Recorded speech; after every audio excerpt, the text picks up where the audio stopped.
Hindi daw dapat dumikit ang magnet sa stainless steel. Totoo ba yun? At kung dumikit ang magnet sa stainless steel, ibig sabihin ba peke ito?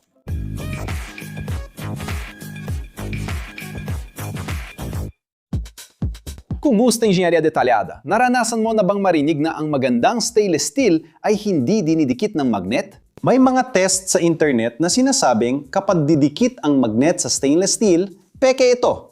Pero hindi lahat ng stainless steel ay pare-pareho at ang reaksyon nito sa magnet ay nakadepende sa mikroestruktura ng material, hindi sa kalidad o kung totoo o peke ito.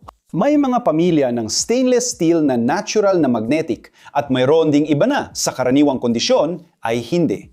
Kaya bakit nga ba ito nangyayari at ano talaga ang nagtatakda kung maganda ang stainless steel? Pero sige, bakit nga ba may ilang metal na naaakit ng magnet at ang iba naman ay hindi? May kinalaman ito sa pagkakaayos ng mga atomo at kung paano nag-a-align ang mga magnetic moments sa practical na usapan para sa stainless steel. Kung ang microestruktura ay austenitiko, kristal na estruktura na cubic at face-centered, ang material ay karaniwang hindi magnetic o mahina lang na paramagnetic. Ngayon, kung ito ay ferritic o cubic na body-centered, o martensitic na isang tetragonal na anyo na nagmula sa bakal, ito ay ferromagnetic at aakitin ng magnet. Ibig sabihin, ang phenomenon ay konektado sa mga phase ng bakal pagkatapos ng paggawa at treatment. Ano ang mga pamilya ng stainless steel at paano ito nakaapekto sa magnet? Austenitiko, tulad ng mga nasa serye 300 halimbawa. Ang AIS 300 at 4 at AIS sa normal na kondisyon ay hindi naaakit ng magnet. Hindi tulad ng mga ferritic gaya ng AIS 400 at 30 at mga martensitic gaya ng AIS 400 at 10 at AIS 400 at 20. Magnetiko ang mga duplex tulad ng SAF 2000 at 5 na pinagsasama ang austenita at ferrita, kaya't kadalasan ay bahagyang magnetiko. Kaya, ang reaksyon sa magnet ay isang larawan ng mikroestruktura kung saan ang austenita sa pangkalahatan ay hindi magnetiko. Ang ferrita at martensitica ay magnetiko at kapag may halo, nagkakaroon ito ng intermediate na magnetismo. Narinig ko na ang nickel, ang sikreto ng hindi kinakalawang na bakal na hindi dinidikit ng magnet. Bahagyang totoo ito, oo! Ang nickel ay isang stabilizer ng austenita sa AIS 300 at 4 halimbawa. Ang typical na komposisyon ay nasa paligid ng 18% na kromo at 8% na nickel na nagpapabor sa hindi magnetic na austenitic na yugto. Sa AIS 316, bukod sa kromo at nickel, mayroong molybdeno, karaniwang 2% hanggang 3% para mapabuti ang resistensya sa corrosion dahil sa pitch sa mga kapaligirang may klorido. Samantala, ang AIS 430 isang karaniwang ferritic na hindi kinakalawang na asero ay may humigit kumulang 16% hanggang 18% na kromo at kaunti o walang nickel, kaya't likas itong magnetic. Ang AIS 400 at 10 martensitic ay may humigit kumulang 11.5% hanggang 13.5% na kromo at may taglay na karbon na nagpapahintulot sa pagpapatigas at nagpapakita rin ng magnetismo. Pero bakit ang AIS 300 at 4 ay minsan nadidikit lang sa magnet sa mga gilid na nakatiklop o sa mga deformed na bahagi? Ang sagot ay nasa martensita na nai-induce dahil sa deformation kapag ang 300 at 4 ay sumasailalim sa cold working tulad ng pagtiklop, paghila o stamping. Bahagi ng austenita ay maaring magbago at maging martensita na ferromagnetic. Ang practical na resulta ay ang 300 at 4 ay nananatiling bahagyang magnetic sa mga bahaging hindi na deform at nagpapakita ng kapansin-pansing pagdikit sa magnet kung saan ito na deform. Hindi ibig sabihin nito na peke o mababa ang kalidad ng material. Ito ay kilalang metalurikong epekto ng austenitikong bakal, lalo na sa ilang kombinasyon ng kromo at nickel. Napansin mo ba na kahit simpleng pagsubok ng magnet, may komplikadong inhinyerya ng materyales na nakatago? Ang mahusay na inhinyero ay may malalim na pag-unawa sa teknikal na detalye at kayang ibunyag ang katotohanan sa likod ng mga mito.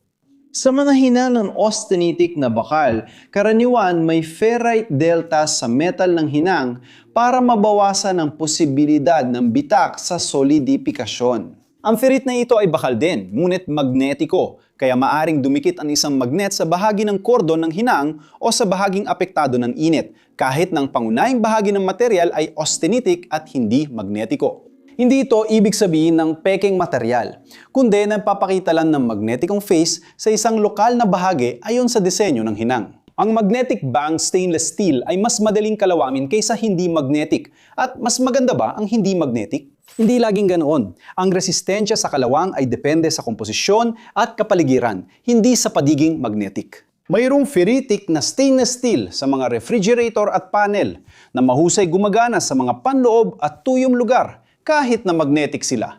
Mas pinipili ang AC300 at 16 sa mga lugar malapit sa dagat o may chlorine dahil sa molybdenum nito. Ang 430 bagamat kapaki-pakinabang at matipid sa panloob na gamit ay mas mahina sa pitting corrosion sa kapaligirang may chloride. Kaya, didikit ba o hindi didikit? Ang magnet ay hindi batayan ng antikalawang na kakayahan at mayroong pekeng stainless steel.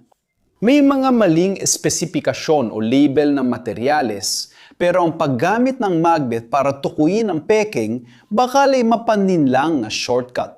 Malaki ang pagkakaiba ng hindi angkop na materyales para sa aplikasyon at ng pekeng materyales at hindi ito kayang tukuyin ng magnet. Paano ba talaga masusuri ang uri ng alloy na ito para siguradong tama ang grado? Gumagamit ng mga pamamaraan ng PMI o Positive Material Identification tulad ng X-ray fluorescence spectrometry o optical emission spectrometry na sumusukat sa chemical na komposisyon at kinukumpirma ang antas ng mga elementong gaya ng kromo, nickel at molybdeno. Mahalaga rin ang material na sertipiko mula sa supplier na may traceability at may tamang pamantayan. Tinutulungan ng mga pagsusuri sa kaagnasan at pamantayan tulad ng PREN na may kumpara ang pagganap sa kloridong kapaligiran. Hindi mapapalitan ng magnet ang mga ito, pero pwede itong gamitin sa mabilisang pansamantalang pansusuri, gamitin lang ng may pag-iingat. Kung ang isang bahagi ay malakas na magnetiko, maaari mong pagdudahan na ito ay ferritic o martensitic. Kung halos hindi magnetiko, maaaring ito ay austenitic sa annealed na kondisyon. At kung nasa gitna, maaaring ito ay deformed na austenitic. Ito ay paunang palatandaan lang at hindi sapat para subukan ang kalidad, pagiging tunay o pagiging angkop sa aplikasyon. Para sa responsableng disenyo, pagbili at espesipikasyon, hingin ang grado, suriin ang pamantayan at piliin ang supplier na may technical na dokumento at maayos na kasaysayan. Ano ang huling mensahe? Para sa mga nag-aakalang di madikit ng magnet ang dekalidad ng stainless steel, hindi sukatan ng kalidad ang magnetismo, indikasyon lang ito. Sa pinakamarami, ipinapakita lang nito kung anong metalorhikong yugto ang naroroon at ito ay nag-iiba depende sa pamilya ng haluang metal, sa proseso at sa komposisyon. Ang kalidad ng stainless steel ay nakadepende sa angkop nito sa gamit at kapaligiran. At ang magnet ay hindi nagsasabi ng buong kwento kung napanood mo ang isang video na ginagamit ang magnet test bilang hatol ng pagiging totoo. Mahalagang itanong kung anong pamilya ng stainless steel, proseso ng paggawa, at saan ito gagamitin. Ang tatlong sagot na ito ay nagpapaliwanag kung bakit dumikit ang magnet sa stainless steel at pinabubulaanan ng ideya na peke ito kapag dumikit.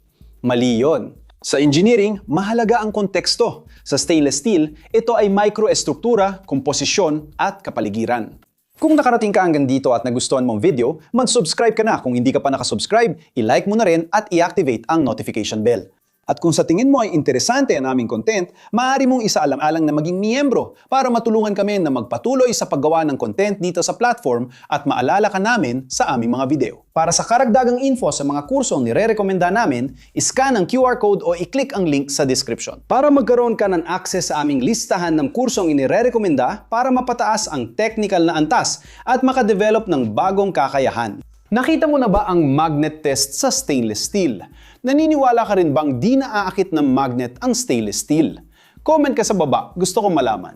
Sa gilid, may dalawang interesting na video na dapat panoorin para mapalawak ang kaalaman at kuryosidad mo.